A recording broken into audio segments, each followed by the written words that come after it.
आघाडीच्या सर्व नेते आणि प्रमुख कार्यकर्त्यांनी एकदिलाने कामाला लागून विद्यमान खासदार डॉक्टर निलेश राणे यांना पुन्हा विजयी करण्यासाठी सज्ज राहावे असे आवाहन स्वाभिमान संघटनेचे अध्यक्ष नितेश राणे यांनी केले आहे। हा मतदारसंघ देशातल्या दुसऱ्या क्रमांकाचा मोठा मतदारसंघ आहे। जवळजवळ 4,500 गावं या दोन्ही जिल्ह्यातले किंवा या मतदारसंघामध्ये आहेत। म्हणजे एका व्यक्तीला 5 वर्षामध्ये 4,500 गावापर्यंत पोहोचणं हे कुठल्याही परिस्थितीमध्ये शक्य नाही। या कारणामुळे आपल्या सगळ्यांच्या माध्यमातून आपण प्रत्येक जण वैयक्तिक पद्धतीने आपली ताकद असलेल्या गावामध्ये आपली ताकद असलेल्या वाडीमध्ये डॉक्टर निलेश राणे हे स्वतः जसे जातील, स्वतः जसे मतदारांशी संवाद साधतील असं आपण लोकांनी 17 एप्रिल पर्यंत फिरावं अशी विनंती करण्यासाठी ही सभा आयोजित केलेली आहे। आपण पक्षाचे कार्यकर्ते म्हणून आपल्याला शेवटी मतदारांची चर्चा करूनच त्यांच्याशी संवाद साधूनच आपल्याला मतं मिळवायची। आमचे कार्यकर्ते सिंधुदुर्ग असतील ते रत्नागिरी असतील, सगळे राष्ट्रवादी काँग्रेस असेल, आम्ही सगळे कार्यकर्ते हे एकत्र मिळून खांद्याला खांदे लावून काम 17 एप्रिल पर्यंत करणार आणि निलेश राणेंना भरघोस मतांनी निवडून देणार। तेवढा शब्द मी तुम्हाला यासाठी म्हणते। हे सगळे प्रकार आता कामाला लागू आपल्याला प्रचार करायचा आहे, लोकांपर्यंत पोहोचायचं आहे। शेवटी लोकशाहीमध्ये निवडणुका लोकहितांसाठी असतात। ज्या ज्या नेत्यांसाठी काम करतो, ज्या ज्या नेतृत्वाखाली काम करतो त्या नेत्यांना पहिला तुम्ही त्यांना ओळखा। आम्ही राणे साहेबांच्या नेतृत्वाखाली काम करतो, आम्ही पवार साहेबांच्या नेतृत्वाखाली काम करतो, आम्ही माननीय सोनिया गांधींच्या नेतृत्वाखाली काम करतो आणि त्यांच्यातले गुण आत्मसात, चांगले गुण आम्ही आत्मसात करतो। आमच्या नेत्यांना आमच्यामुळे कुठेही ते कमी पडता कामा नये ह्याच्यातले आम्ही सगळे कट्टर कार्यकर्ते आहोत। पाली येथील पालकमंत्री नामदार उदय सामंत यांच्या निवासस्थानी आयोजित प्रचार सभेच्या बैठकीत ते बोलत होते। 17 एप्रिल रोजी होणाऱ्या रत्नागिरी सिंधुदुर्ग लोकसभा निवडणुकीच्या करिता आघाडीचे उमेदवार म्हणून डॉक्टर निलेश राणे हे 25 मार्च रोजी आपला उमेदवारी अर्ज दाखल करणार असल्याच्या पार्श्वभूमीवर या बैठकीचे आयोजन करण्यात आले होते। पक्षातर्फे पालकमंत्री नामदार उदय सामंत व नितेश राणे यांचे स्वागत करण्यात आले।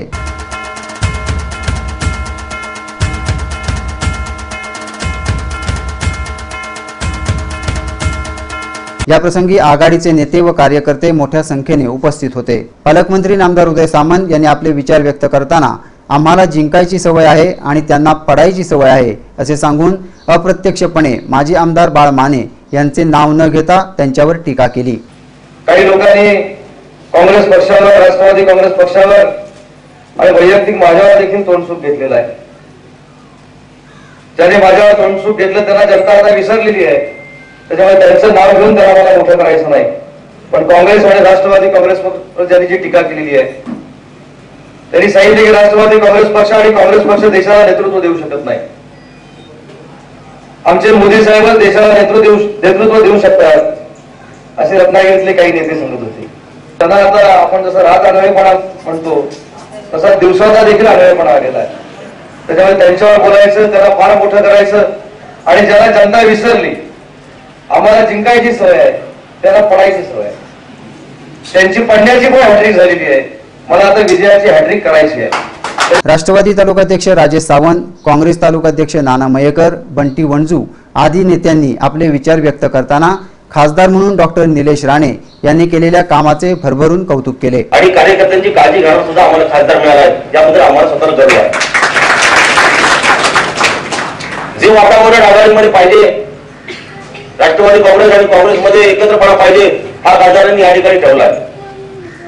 नेहमी राष्ट्रवादीच्या काँग्रेस पक्षाच्या पदाधिकाऱ्यांबरोबर ते संपर्क साधतात, परंतु मागे सांगितल्याप्रमाणे खासदार हे काँग्रेस पक्षाच्या माध्यमातून विकास कामं करणार आहेत आणि आपले आमदार हे राष्ट्रवादी काँग्रेस पार्टीच्या माध्यमातून विकास कामं करणार आहेत। त्यामुळे दोघांचंही या ठिकाणी तालुक्याला नेतृत्व आवश्यक आहे आणि या पाणी पंचायत समिती गणातले कार्यकर्ते पुन्हा खासदार निवडून जावेत याकरता या पाणी पंचायत समिती गणातून किमान 3,000 मताधिक्य देतील असा मी आशावाद बाळगतो। पंतप्रधान डॉक्टर मनमोहन सिंग, काँग्रेसच्या सर्वेसर्वा श्रीमती सोनिया गांधी, राष्ट्रवादीचे अध्यक्ष शरद पवार यांनी देशातल्या सर्वसामान्य माणसांसाठी जे जे महत्त्वाचे निर्णय घेतले आहेत ते लोकांपर्यंत पोहोचवण्याचे काम कार्यकर्त्यांनी करावे असे आवाहन काँग्रेस जिल्हाध्यक्ष रमेश कीर यांनी केले। ही लोकसभेची निवडणूक बघताना गेली 9.5 वर्ष सरकारने जी कामं या देशात केलेली आहेत,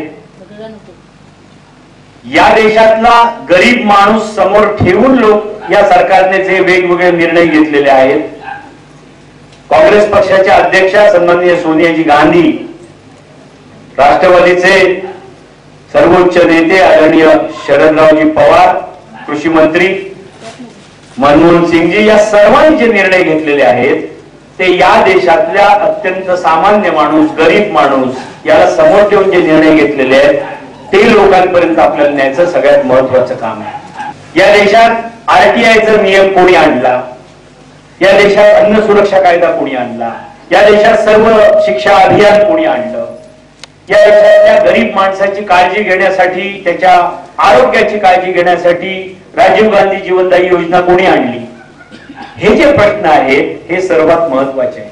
कारण देश चालवायचा आहे आणि देश चालवताना या देशातल्या सामान्य माणसाचा सन्मान राखला गेला पाहिजे आणि सामान्य माणसाच्या भुकेची पण काळजी घेतली पाहिजे, याचं भान आघाडी सरकारला आहे, बाकी कुणालाही नाही। जेव्हा आपण आपला उमेदवार बघतो, जेव्हा आपण आपला मतदारसंघ बघतो, तेव्हा मला प्रामाणिकपणे जिल्हा काँग्रेसचा अध्यक्ष म्हणून असं वाटतं की या मतदारसंघातला उमेदवार असा असावा की ज्या उमेदवाराला या मतदारसंघातल्या लोकांची ओळख आहे, इथल्या मातीची ओळख आहे, इथले प्रश्न काय आहेत या मतदारसंघातले, या मतदारसंघातल्या समस्या काय आहेत, त्यांची उत्तर काय आहेत, तर या सर्व प्रश्नांवर धावून कोण येतं हा खरा महत्वाचा प्रश्न आहे। याचं उत्तर एकच आहे, या सर्व प्रश्नांसाठी नारायणराव राणे या काँग्रेसकडून धावून येतात, आदरणीय शरदरावजी पवार येतात, अजित पवार असतील, मुख्यमंत्री असतील किंवा आमचे पालकमंत्री उदय सामंत असतील, यांच्याशिवाय आणखी कुणीही कोकणातल्या इतर प्रश्नांसाठी धावून येत नाही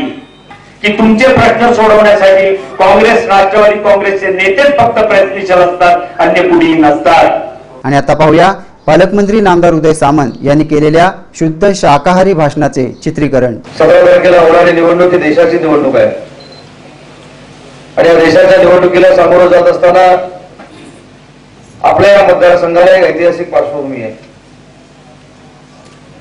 हा मतदारसंघ बॅरिस्टर नागपाल साहेबांचा आहे, हा मतदारसंघ प्राध्यापक मोदंडवते साहेबांचा आहे। या दोघांनी या मतदारसंघासाठी काही विकासाची स्वप्न बघितलेली होती आणि ती विकासाची स्वप्न पूर्ण करण्यासाठी, अपूर्ण राहिलेली स्वप्न पूर्ण करण्यासाठी पुन्हा एकदा दुसऱ्यांदा डॉक्टर निलेश राणेंना आपल्याला दिल्लीला पाठवायचं आहे। खरं तर निलेश राणेंना जो मतदारसंघ मिळाला आणि त्यांचं तिकीट जे जाहीर झालं ते माझ्या माहितीप्रमाणे पहिल्या यादीमध्ये जाहीर झालं, परंतु नरेंद्र मोदींचं तिकीट काल परवा जाहीर झालं, त्याला मतदारसंघात मिळत नव्हता, पण शेवटी वाराणसी मिळालाय। परंतु नितेशजी आपलं बरंचसं काम अरविंद केजरीवाल पूर्ण करणार आहे। मला असं वाटत नाही की नरेंद्र मोदी महाराष्ट्रामध्ये प्रचाराला येतील, कारण त्यांनी पण फोन केलाय की जिथं जिथं नरेंद्र मोदी उभे राहतील तिथं तिथं मी स्वतः उभा राहणार आहे। कुठच्याही परिस्थितीमध्ये डॉक्टर निलेश राणेंना आपल्या मतदारसंघातनं फार मोठं मताधिक्य देण्याची जबाबदारी आपण सगळ्यांनी मिळून स्वीकारली पाहिजे। हे खरं तर माझं होमपीच आहे, तेंडुलकरचं जसं वानखेडे आहे तसं माझं पाली आहे नाना। ठीक आहे, मध्ये काही गडबडी झाल्या असतील, पण या सगळ्या प्रमुख कार्यकर्त्यांच्या वतीनं सांगतो की जिल्ह्यातलं सगळ्यात मोठं, जिल्ह्यातलं त्या बाजूला सुनील तटकरे आहेत, ज्या बाजूला निलेश राणे आहेत, परंतु सगळ्यातलं जिल्ह्यातलं मोठं मताधिक्य जिल्हा परिषद गटातनं आघाडीच्या उमेदवाराला हे पाली जिल्हा परिषद गटात हा विश्वास कार्यकर्त्यांच्या जीवावर मी सगळ्या इथल्या मंत्र्यांना दिला।